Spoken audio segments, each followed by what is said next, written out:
Se você é religioso ou não, a Bíblia é o livro mais lido do mundo e está cheio de histórias incríveis, desde o Velho Testamento até o Novo. E como é de se esperar, a ciência já comprovou muitos fatos bíblicos, porque ele não está morto, ele ressuscitou. Confira hoje fatos bíblicos comprovados pela ciência. Física da Arca de Noé. Em 2014, 4 alunos de física da Universidade de Leicester confirmaram a viabilidade da Arca de Noé. Eles começaram uma pesquisa sobre a possibilidade da arca flutuar enquanto carregava um par de cada espécie de animal, analisando de acordo com a física o passo a passo das instruções encontradas na Bíblia. Eles converteram os cúbitos, medida utilizada na Bíblia, para centímetros, determinando que um do primeiro correspondia a 48 do segundo. Seguindo esta linha, a arca teria 145 metros de comprimento, 24 metros de largura e 14 metros de altura. Noé também foi instruído a construir a arca com madeira de gopher, cuja densidade é parecida com a do cipestre, utilizada pelos estudantes para realizar os cálculos. E chegaram à conclusão que a arca vazia teria um peso de 1.200.000 quilos. E para flutuar, a densidade da embarcação teria que ser menor do que a da água. Então, a arca poderia suportar até 51 milhões de quilos, o suficiente para transportar todas as espécies sem afundar. Reservatório de Siloé.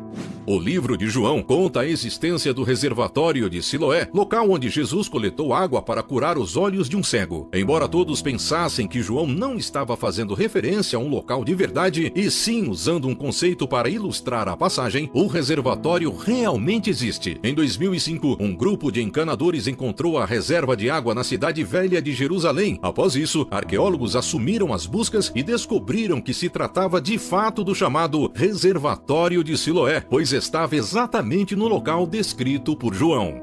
Parede do rei Salomão.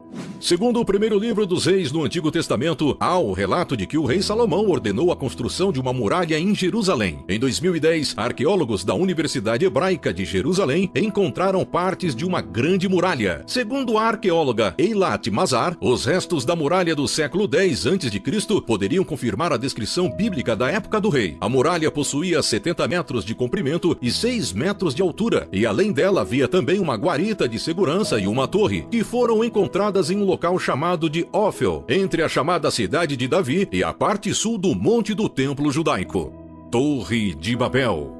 Em Gênesis 11, vemos a história da Torre de Babel, que foi construída pelos descendentes de Noé, que queriam eternizar seus nomes e também tinham intenção de alcançar os céus. Contudo, a atitude de soberba foi repreendida por Deus e, como castigo, confundiu-lhes as línguas faladas pela terra, sendo essa uma das explicações para as várias línguas faladas pelo mundo. Em um novo estudo sobre uma pedra encontrada na antiga Babilônia, atual Iraque, há cerca de um século, pode comprovar a existência da Torre de Babel. Segundo o professor da Universidade de Londres, Andrew George, no objeto encontrado, há um desenho de uma torre com degraus e uma pessoa segurando uma lança e usando um chapéu de cone. Abaixo, há um texto que diz Zigurate, que significa monumento em forma de pirâmide, ou Templo da Babilônia. A pedra do século 6 a.C., para o especialista, mostra a primeira imagem real da Torre de Babel, evidenciando as 7 camadas da estrutura, além de identificar um homem por trás de sua construção, o imperador Nabucodonosor II. O objeto também revela detalhes da construção da estrutura e, mais importante, como Nabucodonosor a construiu. A história escrita na rocha é como a que está na Bíblia. Pôncio Pilatos.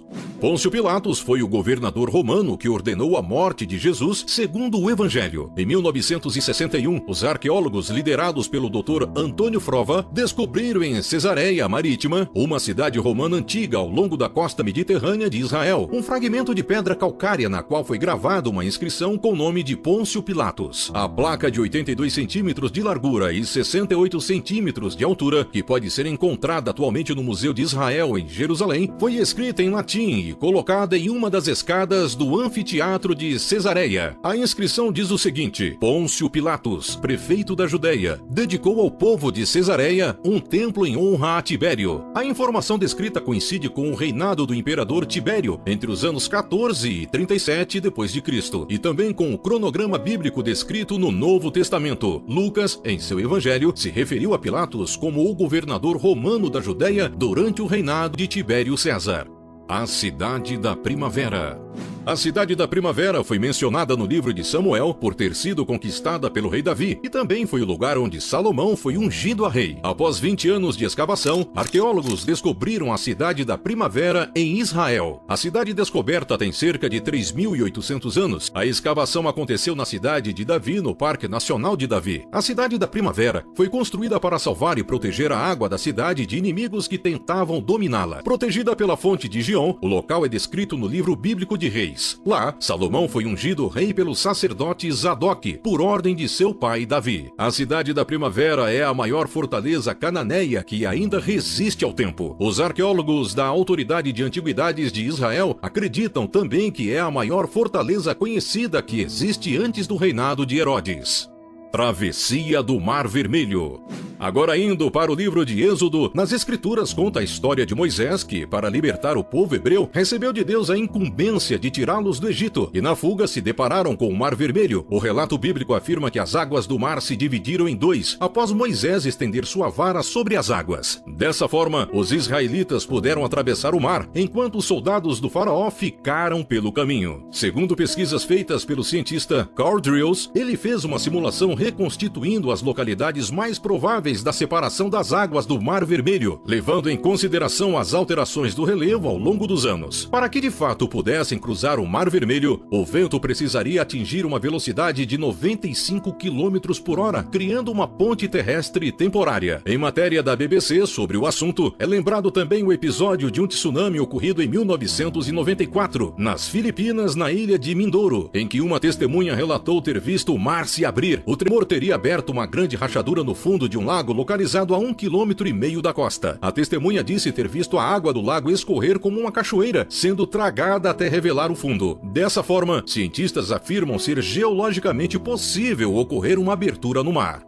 Agora uma curiosidade extra do nosso vídeo. Todo mundo sabe que Jesus morreu na cruz, mas uma coisa que pouca gente sabe é que toda cruz era feita sob medida para a pessoa que ia morrer nela. Antes de Jesus ser crucificado, ele foi colocado na de Barrabás para ser julgado pelo povo. Eles podiam escolher quem seria crucificado e escolheram libertar Barrabás, que era um assassino. E a palavra diz que quando Jesus foi crucificado, ele estava com um braço preso, e quando foram prender o outro, esticaram tanto que deslocaram o seu braço, porque a cruz era muito grande. Logo, não tinha sido feita sob medida para Jesus. Então, a cruz era de Barrabás. E a curiosidade fica ainda maior quando vemos o significado do nome de Barrabás. Barrabás significa filho do Abba, e Abba significa pai. E nós somos filhos do Abba, nós somos filhos do pai. Então, aquela cruz foi feita sob medida para mim e para você. Mas Jesus tomou a nossa cruz e morreu em nosso lugar para que um dia tivéssemos a salvação. Até nos detalhes da história tem a assinatura do amor de Jesus. Então, pegue sua cruz e siga-o. Se você gostou do vídeo, deixe seu like, se inscreva e ative o sininho para mais vídeos do tema. Deus o abençoe e até a próxima!